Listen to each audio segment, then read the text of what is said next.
আবার পশ্চিম বাংলায় অনেক এমন হারামখোর চাঁদা তুলে খায় মাদ্রাসার নাম করে, একটাও ইতিম বাচ্চা সেখানে নাই। নাম নাম্বার ধরে ধরে ধরে ধরে আপনাদের বলে দিয়ে যেতে পারি, কিন্তু বলবো না। পার্সোনাল জিজ্ঞাসা করবেন, নাম দিয়ে দেবো, বলে দেব। আপনাদের ফলতা এলাকায় আসে কি জানি না, আমার বাড়ি তো চাম্পাহাটি বারুইপুর। প্রতি সপ্তাহে 4টে 5টা 6টা করে গাড়ি আসে। গাড়ির উপরে দেখবেন মাইক বাঁধা, আর জীবনে পেশাব করে পানি নেয় না, নামাজও পড়ে না, মাথায় কোন রকম একটা টুপি দিয়েছে। 500 টাকা মাদ্রাসায় দিন, 1 কেজি চাল দিন, এতিমেরা খাবে।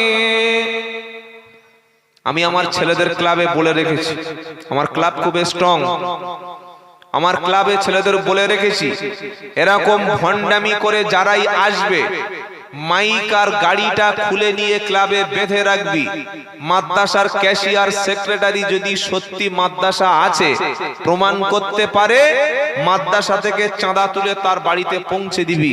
আর যদি না থাকে, মাইকটা গাড়িটা কেড়ে নিয়ে ওই শালাকে সদা বারাইপুর থানায় তুলে দিবি। কি বলেছি বুঝতে পারছেন না? প্রচুর ধরেছি এ কেস, প্রচুর ধরেছি। পরশুদিন একজনের সঙ্গে কথা হচ্ছিল, ওই 2 হারামখোর মাদ্রাসার নাম করে চাঁদা তুলে খায়। এগুলো করা মানে ভালো ভালো মাদ্রাসার বদনাম হচ্ছে। কি বলছি বুঝতে পারছেন না? যেখানে ছেলেরা আছে, যেখানে ইতিম আছে, সেখানে দান লোক করছে না। আর এই হারামখোর গুলো মাদ্রাসার নাম করে পাড়া থেকে বস্তা বস্তা চাল, মায়েদের কাছ থেকে ভুলিয়ে ভালিয়ে লক্ষ্মীর ভান্ডারের টাকা, বিভিন্ন পয়সাগুলো তুলে নিয়ে নিজেরা 2 তলা 3 তলা ঘর করে, বিল্ডিং করে, টাইলস পাথর এসি বসিয়ে মেয়ে নিয়ে ফুর্তি করছে, আর আসল মাদ্রাসায় 1 টাকা পৌঁছাচ্ছে না। এটা হচ্ছে না, হয় না? বিশ্বাস যদি না হয়, আমার গাড়িতে, আমার বাড়িতে যাবেন, কাল সকালে চোখ দুটোয় আঙ্গুল দিয়ে দেখিয়ে আসবো যে আমি আব্দুল্লাহ জুবাইর চিটিংবাজি করলাম না, সত্যটা বলে গেলাম। প্রচুর ধরা পড়ে এরকম। এগুলো এই জায়গা দেবেন না। গ্রামে যদি মাইক নিয়ে ঢোকে, আটকে দেবেন। প্রকৃত মাদ্রাসায় যারা আছে, সেই মাদ্রাসায় দান পায় না, ও গোটা গ্রাম থেকে চাঁদা তুলে, চাল তুলে, এদের আবার কমিশন আছে, হাফ হাফ চাল ভাগ। কি বলছি বুঝতে পারছেন না? আল্লাহ আমাদের প্রত্যেকটা প্রকৃত মাদ্রাসায় দান করার তৌফিক দান করুন, সকলে বলুন আমিন। তাহলে এতিমের নাম করে যারা চাঁদা তুলে খায়, এতিমের নাম করে অর্থ সম্পদ যারা লুটপাট করে, তাদের পেটে কি খাচ্ছে? তাদের পেটে কি খাচ্ছে? আগুন খাচ্ছে। আবার এতিমকে যারা খাওয়ায়, আল্লাহ তাআলা কিয়ামতের দিন তাদেরকে জান্নাত দান করবেন। জোরে বলুন সুবহানাল্লাহ। আল্লাহ রাব্বুল আলামিন আবার তিনি বলছেন, ওয়ালা তাকরাবু মালাল ইয়াতীমি ইল্লা বিল্লাতি হিয়া আহসান। এটা 15 পারা 4 নম্বর পৃষ্ঠা 5 নম্বর লাইন সূরা বনী ইসরাঈলে পাবেন। আমার আল্লাহ বলছেন, তোমরা ইতিমের মালের কাছে যেও না, ইতিমের সম্পদের নিকটবর্তী হয়ো না, যতক্ষণ ইতিম ব্যক্তিটা, বাচ্চাটা, তার বাপ সম্পদ রেখে গেছে, তার নামে অনেক সম্পদ আছে, এই বাচ্চাটা যতক্ষণ সাবালক না হবে, যতক্ষণ সম্পত্তি কোনটা সে যাচাই বাছাই না করতে শিখবে, ইতিমের মালের কাছে যেন তোমরা নিকটবর্তী হয়ো না। আর ইতিমের লালন পালন করবে যারা, আগেই শুনিয়ে দিয়েছি নবীর সাথে তারা জান্নাতে যাবে। জোরে বলুন সুবহানাল্লাহ। তাহলে যে পয়েন্ট থেকে কথা বলছিলাম, আল্লাহ তার প্রিয় নবীকে দুনিয়ার শিক্ষা থেকে মাহরুম করেছেন কেন? প্রথম কারণ হলো নবীকে আল্লাহ লেখাপড়ার শিক্ষা দেয় নাই, উত্তর বলে দিয়েছি। দ্বিতীয় কারণ হলো আল্লাহর নবী ছিলেন সবচাইতে এতিম। সবচাইতে বড় এতিম কে ছিলেন? 5 বছর বয়সে মা মারা গেল। মা যখন মারা গেল, নবীর দাদু আব্দুল মুত্তালিবের কাছে বিশ্ব নবী তখন লালন পালন হচ্ছিল। আব্দুল মুত্তালিব নবীর দাদু। নবীর বয়স যখন 8 বছর 2 মাস, আব্দুল মুত্তালিব নবীর দাদু সেদিন মারা গেল। মারা যাওয়ার আগে নবীর চাচা বেঁচে ছিল আবু তালেব। দাদু তার নাতি মুহাম্মদ সাল্লাল্লাহু আলাইহি ওয়াসাল্লামকে আবু তালেবের কাছে দিয়ে বলছে, বেটা আমার হাতে হাত দিয়ে শপথ কর, মুহাম্মদ সাল্লাল্লাহু আলাইহি ওয়াসাল্লামের বাবা বেঁচে নাই, মা তার বেঁচে নাই, আমি যতদিন বেঁচে ছিলাম তাকে খাওয়ার কষ্ট দিইনি, শীতের সময় কষ্ট দিইনি, কেউ মারতে আসলে আমি জীবন বাজি রেখে মুহাম্মদ সাল্লাল্লাহু আলাইহি সাল্লামকে রক্ষা করেছি, ওর বাপ মার কষ্টটা বুঝতে দিইনি। হে আবু তালেব আমার হাতে হাত দিয়ে শপথ কর, আমার মুহাম্মদকে কোনো কষ্ট দিবি না। জোরে বলুন সুবহানাল্লাহ। আবু তালেব বললেন, আব্বা জান আপনার ইন্তেকালের পরে যতদিন পর্যন্ত আমি বেঁচে থাকব, আমার ছেলে হযরত আলীকে যতটা না ভালোবাসি তার চাইতে বিশ্ব নবী অর্থাৎ মুহাম্মদ মুস্তাফা সাল্লাল্লাহু আলাইহি সাল্লামকে ভালোবাসবো। এই আবু তালেবের কাছে মুহাম্মদ সাল্লাল্লাহু আলাইহি সাল্লাম লালন পালন হলো, অর্থ নাই, সম্পদ নাই, থাকার মতো খাওয়ার মতো তেমন ব্যবস্থা নাই, আল্লাহর নবীর এত অবস্থা গরিবী হালতে ছিল, আবু তালেবের সঙ্গে ব্যবসা করতে যেত, এমনকি মাঝে মাঝে ছাগল নিয়ে তিনি রাখালের ভূমিকাও মুহাম্মদ সাল্লাল্লাহু আলাইহি সাল্লামকে পালন করতে হতো। আল্লাহর নবীকে আল্লাহ তাআলা এই গরিবী অবস্থা থেকে শিক্ষার কোনো সুযোগ আর পেল না। ক নম্বর হলো, কটা পয়েন্ট বলেছি লেখাপড়া না শেখার? দুটো। এখানে আছেন তো নাকি বাড়িতে চলে গেছে মন? এখানে সব আছেন তো? দেখি নারাই তাকবীর। এইরকম ঝাঁজ আপনাদের। আল্লাহু আকবার, আল্লাহু আকবার, নারাই তাকবীর। জোরে হয়েছে হযরত? পেটে পড়েনি? পেটে পড়েনি মানে? আহা, না না বলবেন না, বলে সব পালা। গোশের কথা বলা যাবে না, বাঙালি মানে গোশ যেখানে সেখানে দিয়ে দেবে। কুকুর জবাই করে খাওয়ালে চলে যাবে। এই হাসছে, কুকুর জবাই করে খাওয়া জানেন না? কলকাতার হোটেলে ধরা পড়েছে গত 3 বছর আগে। হোটেলের সামনে লেখা ছিল বিশাল সাইনবোর্ড দিয়ে, বিশাল বিখ্যাত রেস্টুরেন্ট। পরে খবর পাওয়া গেল মাংসগুলো কুত্তার মাংস দিচ্ছে। হ্যাঁ, আপনারা পেপারে দেখেন নাই? আবার কলকাতা পুলিশ রেড করে সব হোটেল বন্ধ করে দিয়েছে। তো খাওয়ার আগে একটু ভেবে খাবে। কি বলছি বুঝতে পারছেন না? খাওয়ার আগে হোটেলগুলিতে একটু ভেবে খাবে। যেখানে সেখানে গিয়ে ভাই মাংস আছে, মাংস না খেলে যেন মরে যাবে। এখান থেকে মুর্শিদাবাদ বেড়াতে গেছে, মালদায় বেড়াতে গেছে, দীঘায় বেড়াতে গেছে, পুরীতে গেছে, সুন্দরবন গেছে, তারপরে বকখালিতে গেছে, দেখে দেখে মাংস আছে। তাহলে হ্যাঁ আছে। বলে জবাই করা? বললে হ্যাঁ ওই রকম জবাই, মেরে খেয়ে দিয়ে। কিন্তু একবারও ভাবার চেষ্টা করে না যে জবাই করলে শুধু হালাল হয় না, হালাল জবাইয়ের সঙ্গে যদি হারাম মাল থাকে ওটাও হারাম হয়ে যায়। কি বলছি বুঝতে পারছেন না? একটু আগে একটা মুরগি না জবাই করে যে কড়ায়, যে প্লেটে, যে হাঁড়িতে রান্না হয়েছে, রান্নার পরে হাঁড়িটা ভালো করে ধুইনি, পরিষ্কার করেনি, তারপরে বিসমিল্লাহ বলে জবাই করে মাংস নিয়ে ওই হাঁড়িতে রান্না করেছে। আগের কিছু মশলা, আগের কিছু মাংসর টুকরো আর পরের মাংসটা যখন এক জায়গায় হয়ে যাবে, ও মাল হালাল হবে তো? আমরা বড় বড় পকোড়া, চিকেন পকোড়া, তারপরে একটা বার হয়েছে কি জানেন? মোমো। কি বার হয়েছে? মোমো। ছেলেরা মেয়েরা বেউস হয়ে খাচ্ছে মোমো। খাচ্ছি, একবার দেখেছিস কি মাল খাওয়াচ্ছে? বললে চিকেন মোমো। খাচ্ছিস খা, একটু আগে যেখানে বিসমিল্লাহ না বলে জবাই করেছে, যে তাওয়াতে, যে প্লেটে, যে পাত্রে, ওতেই তেল দিয়ে ফেলতো জবাই করা মাল ছেড়ে দিয়েছে। ওটা হালাল হয়েছে না হারাম হয়েছে? খাচ্চার বলছে মোমো। যা পাবে বাঙালি চালিয়ে দেবে, একটু দেখে খাবে ইনশাআল্লাহ। বলেন না ইনশাআল্লাহ? আল্লাহ আমাদের হালাল খাদ্য খাওয়ার তৌফিক দান করুক সকল, আল্লাহুম্মা আমিন। 11:30 বেজে গেল, ঘড়ি তো ঘোড়ার মতো ছুটছে রে বাবা। কি বুঝলেন বাবাজিরা, আল্লাহ ভাইরা? আল্লাহর নবীকে এই দুটো কারণে লেখাপড়া শিক্ষা দেওয়া হয়নি।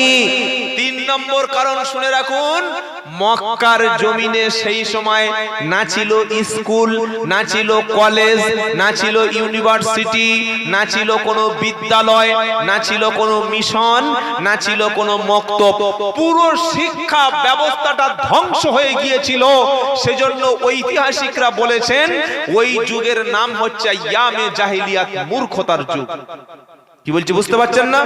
স্কুল থাকলে, কলেজ থাকলে, ইউনিভার্সিটি থাকলে, মক্তব থাকলে, মিশন থাকলে তবে তো পড়াশোনা শিখবেন, না থাকলে নবী পড়তে যাবেন কোথায়? 3 নম্বর কারণ জানা হয়ে গেল। এবার 4 নম্বরটা বলি, এটা লাস্ট এন্ড ফিনিশ। 4 নম্বর কারণ হলো, পৃথিবীর যত জ্ঞানী মানুষ হোক না কেন, পৃথিবীর যত বড় শিক্ষিত ব্যক্তি হন না কেন, তিনি যত বড় শিক্ষিত হন না কেন, তিনি যখন পড়াশোনা কাউকে শিক্ষা দেবেন, নিজের জ্ঞানে, নিজের মতে, নিজের মতো করে তিনি শিক্ষা দেবেন। তার মাথার জ্ঞান তো সীমিত, তিনি মানুষের তৈরি বই থেকে তো পড়াশোনা শিক্ষা দেবেন। হাই স্কুলে ইতিহাসের স্যার যখন ইতিহাস থেকে ক্লাস করে, ওটা নিজের লেখা বই না অন্য একটা ঐতিহাসের লেখা বই, অন্য ঐতিহাসিকের লেখা বই, যে বই থেকে পড়া দিচ্ছে শিক্ষা, ওই জ্ঞানটা তো সীমিত। যিনি বিজ্ঞান থেকে শিক্ষা দিচ্ছেন তার জ্ঞান তো সীমিত। আবার যিনি রসুলকে যদি কোন দুনিয়ার শিক্ষক শিক্ষা দিত, রসুলকে আল্লাহর দুনিয়ায় যদি কোন হুজুর রসুলকে আলিফ কোনটা, বা কোনটা, তা কোনটা, সা কোনটা, নুরানি কায়দা কিংবা কোরআনের কোন শিক্ষা, ইলমের কোন অধ্যায় যদি আল্লাহর নবীকে দুনিয়ায় কোন মাস্টারও কিংবা হুজুর যদি নবীর গুরু হতো, পরবর্তীকালে বলতো মুহাম্মদ সাল্লাল্লাহু আলাইহি সাল্লাম যত বড় নেতা হোক না কেন, আমি মুহাম্মাদের গুরু। বলবে কি বলবে না? এই আমার ভাই হাফেজ সাহেব, মানব সাহেব বসে আছেন, উনি যত উপরে উঠুক না কেন, ওনার ওস্তাদের কাছে ওনার সম্মান বেশি না কম? ওনার চাইতে ওনার ওস্তাদের মর্যাদা, আমার ওস্তাদ অনেক বড় বড় ওস্তাদ আছেন আলহামদুলিল্লাহ, যাদের পায়ের ধুলোর সমান আমি নয়। তো সেই ওস্তাদরা আমার জন্য দোয়া করেন, অনেকে দোয়া করেছেন। সেই ওস্তাদ যদি আমার নিচে বসে থাকে, আমি উপরে উঠে বক্তব্য করতে পারবো?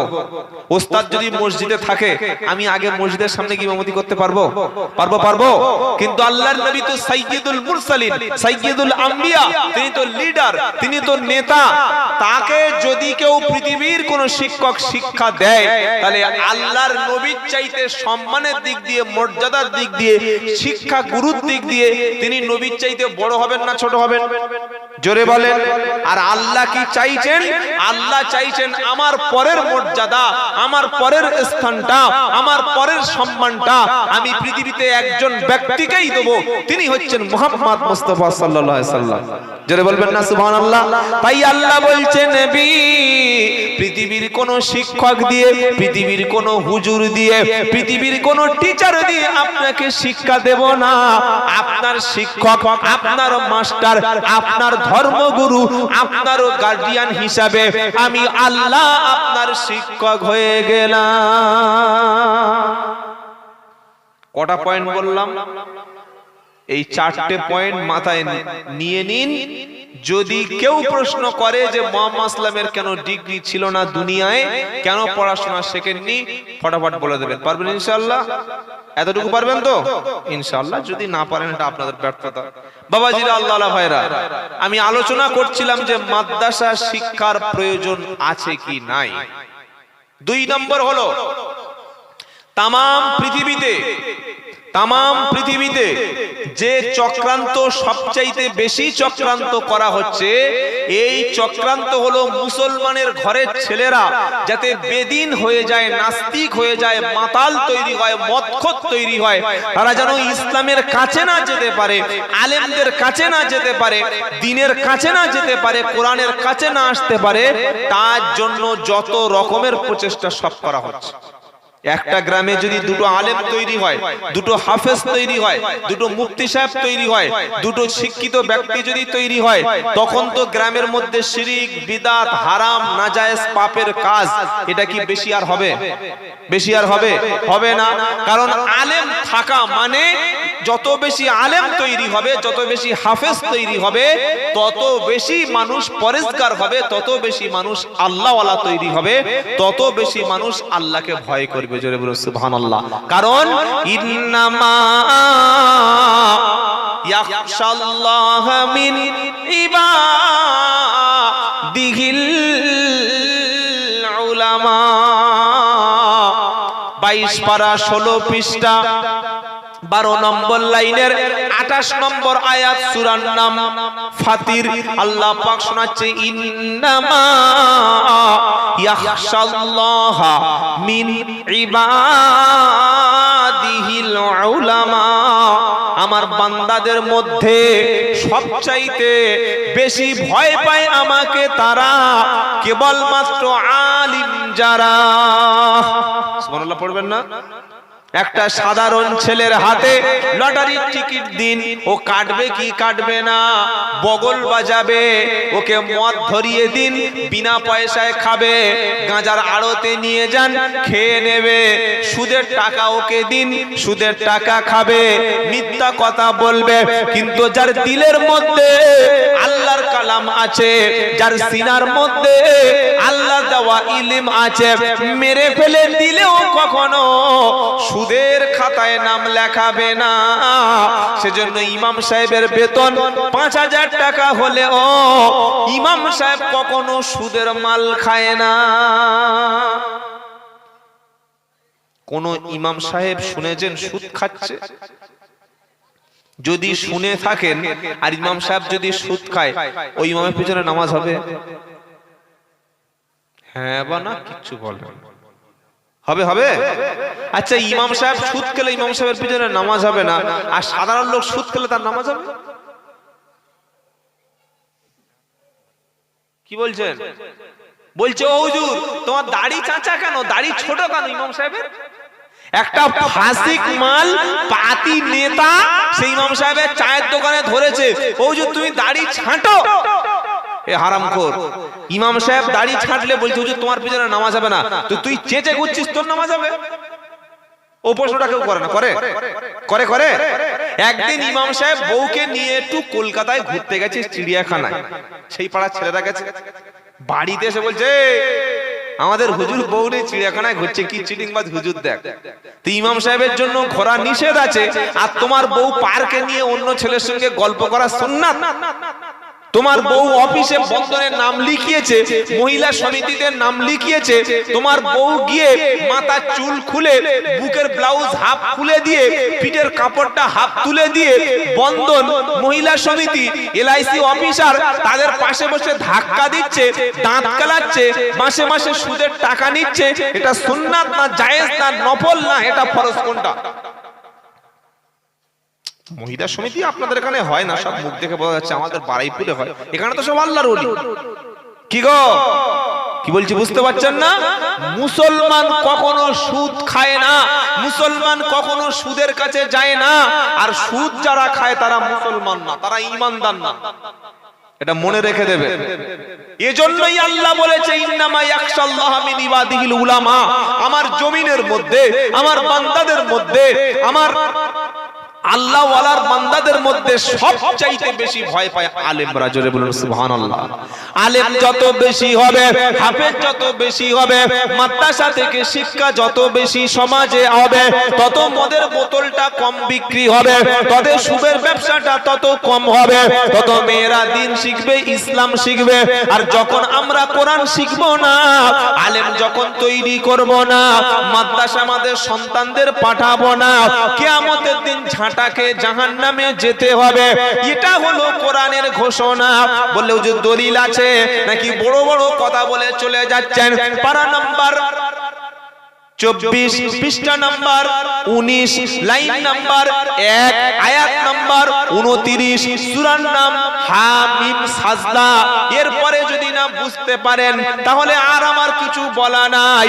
আল্লাহ পাক শোনাচ্ছে ওয়াকালাল্লাযীনা কাফারু রব্বানা আরিনাল্লাযাইনি আদাল্লানা মিনাল জিন্নি ওয়াল ইনস নাজআলহুমা তাহতা আকদামিনা লিয়াকুনা মিনাল আসফালিন। কি আছে এখানে ওদিকে দেখুন।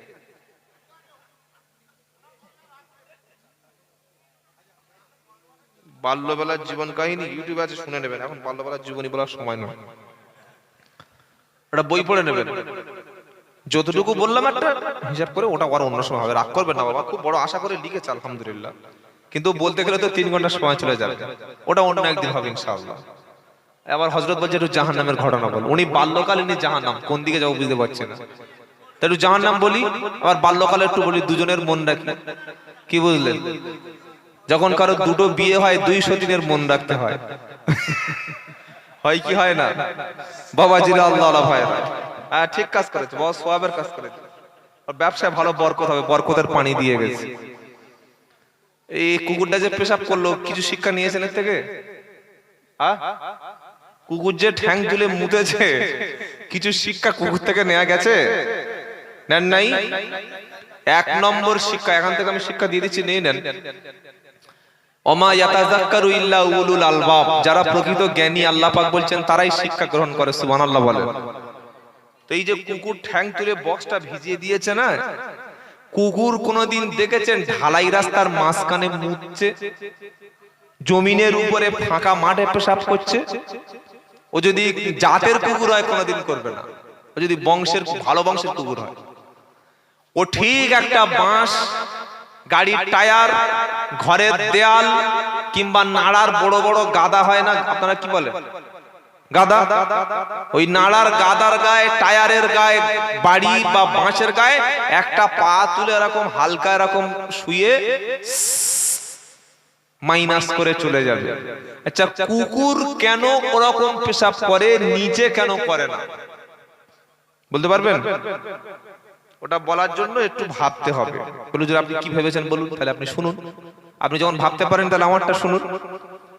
কুকুর যখন পেশাব করে নির্দিষ্ট একটা দেয়ালে, বাঁশের গায়ে, টায়ারে, এমন একটা জায়গায় পেশাব করে যেখানে সেজদা পড়ে না। জমিনে নিচু জায়গায়, ল্যান্ডে, জমিনের উপরে কুকুর পেশাব করে না। এজন্য করে না জমিনে যাতে মানুষ সেজদা দিতে পারে। জোরে বলুন সুবহানাল্লাহ। খড়ের গাদা দেখবে, বাঁশ বাগান দেখবে, গাছের ঝোপ যাবে, গাড়ির টায়ার ঠিক একটা সাইডে গিয়ে পেশাব করবে। এটা হচ্ছে কুকুরের শিক্ষা। আর মুসলমানের ছেলে নতুন শ্বশুর বাড়ি গেছে, বাসর ঘরে থেকে তারপরে 7 দিন শ্বশুর বাড়ি গিয়ে মেজ শ্বশুর বোঝেন না, মেজ শ্বশুরের বাড়ি দাওয়াত খেতে গেছে। খেয়ে এবার মেজ শ্বশুর বাড়ি গল্প করছে, 4-5টা শালা নিয়ে আড্ডা মারছে, ফ্রি ফায়ার খেলছে। খেলতে খেলতে বলছে দাঁড়া একটু মুতে আস। তো বলছে বাঁশবাগানে যাবো বলে, বাঁশবাগানে রাত করে ভূত থাকে, বাঁশবাগানে যায় নাই। ঢালাই রাস্তার পাশে বড় ওই রাস্তার যে হাই ম্যাক্সের লাইট জ্বলে না, যেগুলো সরকার এখন দিয়েছে, ওই লাইটের তলায় দাঁড়িয়ে দাঁড়িয়ে পুকুরে বড় বড় মাছ রয়েছে। আর পুকুরের সামনে চেন খুলে এত বড় একদম বক্স বার করে ছাচা করে ছেড়ে দিয়েছে। নতুন জামাই, শালাগুলো বলছি শালাই কি মারলে, পানি নেয় না? কি পানি বলছে ভাই, পানি নেয় না। পানি দরকার নেই, মুছে নিয়েছি। কোথায় মুছে নিয়েছি? কোথায় মুছেছে? কোথায়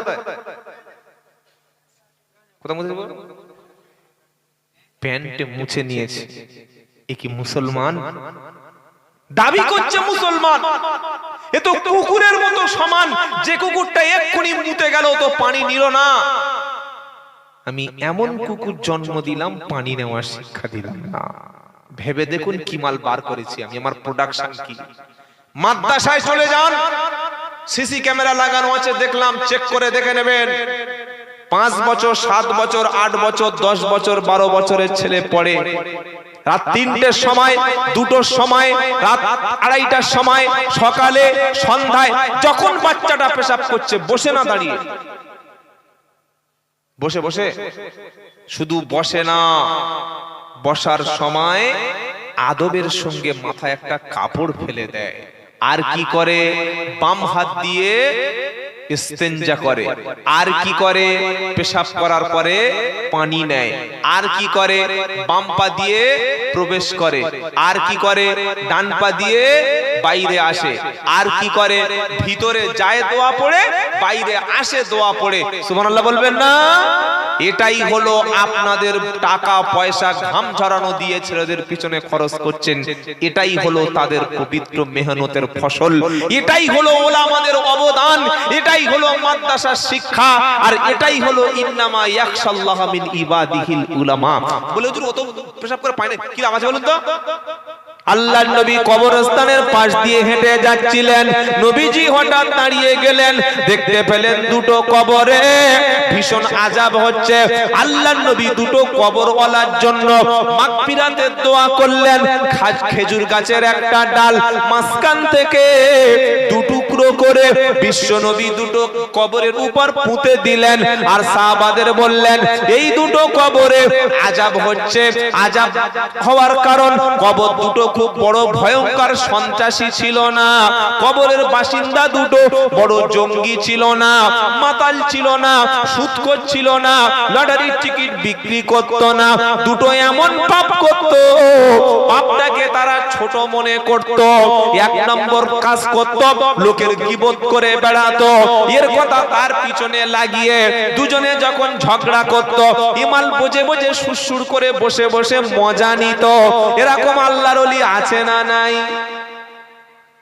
ছেলে আর ছেলের বউকে দুজনে ঝগড়া লাগিয়ে শাশুড়ি তসবিহ নিয়ে জিকির করে, এরকম আছে না নাই?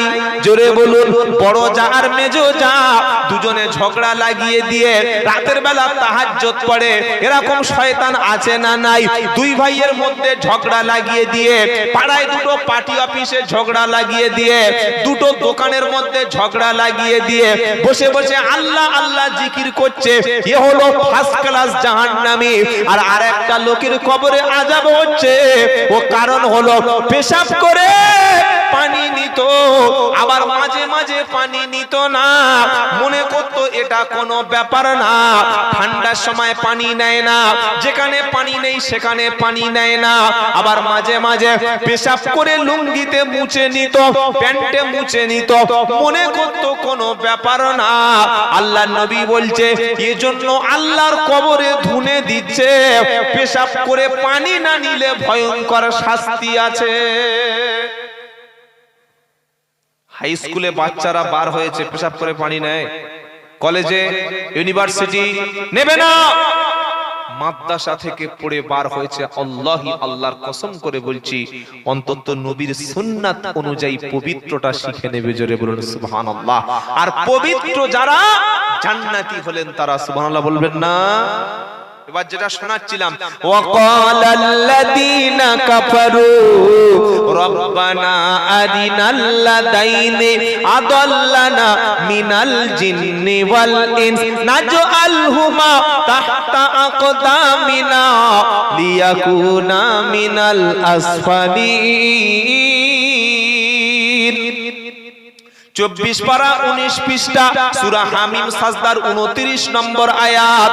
মানুষ যখন জাহান্নামে যাবে, আল্লাহ যখন ফয়সালা করে দেবে যাও তুমি জাহান্নামে যাও, জাহান্নামে যাওয়ার আগে আল্লাহর কাছে বলবে রব্বানা আরিনাল্লাযাইনি আদাল্লানা মিনাল জিন্নি ওয়াল ইনস, ও রব্বুল আলামিন আল্লাহ, মানুষ এবং জিনদের মধ্য থেকে, আমার বাপ মায়ের মধ্য থেকে, আমার যারা গার্জিয়ান অভিভাবক তাদের মধ্য থেকে আমি জাহান্নামে এসেছি, যারা সত্য আমাকে চিনতে দেয়নি, যারা আল্লাহ আমাকে চিনিয়ে দেয়নি, রাসূলকে আমাকে জানায়নি, নামাজ জিনিসটা আমাকে শিক্ষা দেয়নি, কোনটা হালাল কোনটা হারাম এটা শিক্ষা দেয়নি, যারা আমাদের জাহান্নামে আসতে বাধ্য করেছে, ওদেরকে তুমি দেখিয়ে দাও। এজন্য জন্ম দিলে বাপ হয় না, কুকুরও জন্ম দিতে পারে, শুকরেও জন্ম দিতে পারে, মুসলমান জন্ম দেওয়ার পরে ছেলে এবং মেয়েকে আগে দেবে শিক্ষা। আগে কি দেবে? আগে কি দেবে? শিক্ষা। কোন শিক্ষা? যে শিক্ষা মদ বিক্রি করতে শেখায়, যে শিক্ষা সুদের ব্যবসায় নাম লেখায়, যে শিক্ষা আপনাকে স্ত্রীর ল্যাংটা পোশাক পরে বউ নিয়ে রাস্তায় বার হয়, যে শিক্ষা লটারির টিকিট কাটতে বলে, যে শিক্ষা আপনাকে দাঁড়িয়ে পেশাব করতে বলে, যে শিক্ষা নিজের মায়ের পেটের ভাই সম্পত্তি হরণ করতে বলে, যে শিক্ষা ভাইকে খুন করতে বলে, এটা শিক্ষা? এটা শিক্ষা? ওই অরিজিনাল শিক্ষাটার নাম হচ্ছে আল্লাহর পক্ষ থেকে ইলম অর্জন করা, যেটা নবী বলে গেছেন তলাবুল ইলমি ফারিজাতুন আলা কুল্লি মুসলিম। ওই শিক্ষাটা তোমার ফরজ, তোমার মেয়ের উপরে ফরজ, তোমার ছেলের উপরে ফরজ, তোমার স্ত্রীর উপরে ফরজ। ও শিক্ষা তোমার উপরে ফরজ। যে শিক্ষা শিখলে মানুষ হওয়া যায়, যে শিক্ষা শিখলে আল্লাহ চেনা যায়, যে শিক্ষা শিখলে নামাজ চেনা যায়, যে শিক্ষা শিখলে হালাল চেনা যায়, ওটাই হলো শিক্ষা। আর যেটা হালাল হারামের পার্থক্য করে না, জায়েজ না জায়েজের পার্থক্য করে না, শিরক বিদআতের পার্থক্য করে না, সুন্নাত আর গায়র সুন্নাতের পার্থক্য করে না, ওটা কোনোদিন শিক্ষা হতে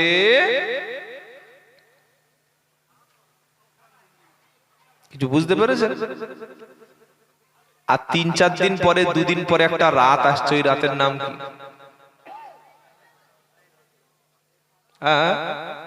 আচ্ছা, আপনারা দুজনে কি পালিয়ে যাচ্ছেন নাকি বদদোয়া করতে করতে চলে যাচ্ছেন? আচ্ছা ঠিক আছে, জানবো। অত সহজে উঠতে দেবো না আমি, হয় পেশাব আর না হয় ঘুম, দুটোর মধ্যে একটা। আল্লাহ তৌফিক দিক।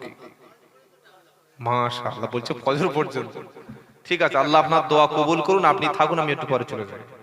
বাবাজিরা, আল্লাহ ভাইরা, জ্ঞানী জনেরা, শরীর মানুষেরা, এই যে শবে বরাতের রাত আসছে না ভাই, কিছু স্পেশাল কাজ আছে, বলে দেবো? কথা বলে না। আমাদের সমাজে শবে বরাত নিয়ে প্রচুর ভুলভাল কাজ আছে। 1 নম্বর হলো আল্লাহর নবী সাল্লাল্লাহু আলাইহি ওয়াসাল্লাম এবং সাহাবায়ে কেরাম কি আমল করতেন সেটা আগে আপনাদের বলি। এখানে অনেক বড় বড় ওলামারা বসে আছেন, যোগ্য আলেম। 1 নম্বর, আল্লাহর নবী সাল্লাল্লাহু আলাইহি ওয়াসাল্লাম তিনি শাবান মাসে কি করতেন? রসুলের স্ত্রী আম্মাজান আয়েশা সিদ্দিকা, তিনি রসুলের সংসার করতেন, তিনি রসুলের সাথী ছিলেন, তিনি তো ভালো জানবেন। কি গো ভাই, আমাকে যত বক্তা বলুক আর হুজুর বলুক আর যাই বলুক, একমাত্র আমার চরিত্র কত ভালো, আমি কিরকম মাল, সবচাইতে ভালো কে চেনে? কে চেনে? আমার স্ত্রী চেনে। আর আপনারা যে কি সাধু সন্ন্যাসী বসে আছেন, সেটা আজকের বোঝা যাবে না। আজকে সবার মাথায় টুপি, সবার মুখে সাদা পাঞ্জাবি, একদম সব ফেরেশতা, সব আবু বকর, বড় পীর আব্দুল কাদের জিলানীর ভাড়া ভাই, খাজা মঈনুদ্দিন চিশতির কেউ মানে শালা টালা হবে সব বসে। কিন্তু কাল দুপুর বেলা তো বোঝা যাবে যে আসল মাল কি। আল্লাহর নবীর স্ত্রী আম্মাজান আয়েশা সিদ্দিকা রাদিয়াল্লাহু তাআলা আনহা, তিনি বলছেন বিশ্বনবী মুহাম্মদ মুস্তাফা সাল্লাল্লাহু আলাইহি সাল্লাম যখন শাবান মাস শুরু হতো, রমজানের পরে শাবান মাসে বিশ্বনবী সবচাইতে বেশি রোজা রাখতেন। সুবহানাল্লাহ বলা দরকার ছিল না? সেই শুক্রবার একবার বলবেন, জোরে বলুন সুবহানাল্লাহ। শাবান মাসের 1 নম্বর আমল ছিল বিশ্বনবীর বেশি বেশি রোজা রাখা। তবে যদি কেউ বেশি রোজা না রাখতে পারে, শাবান মাসের 13, 14 আর 15 তিনটি রোজা রাখতে পারে কি পারে না? কেন পারে? যেহেতু আল্লাহর নবী সাল্লাল্লাহু আলাইহি সাল্লাম প্রত্যেক আরবি মাসের 13, 14, 15 রোজা রাখতেন। সেজন্য আমরা শাবান মাসের সম্মানে আইয়াম বিজে যে রোজা, 3টি রোজা প্রত্যেক মাসে নবী রাখতেন, সেই হিসাবে কমপক্ষে অন্তত আমরা শাবানের 13, 14, 15 3টি রোজা রাখবো ইনশাআল্লাহ। বলেন।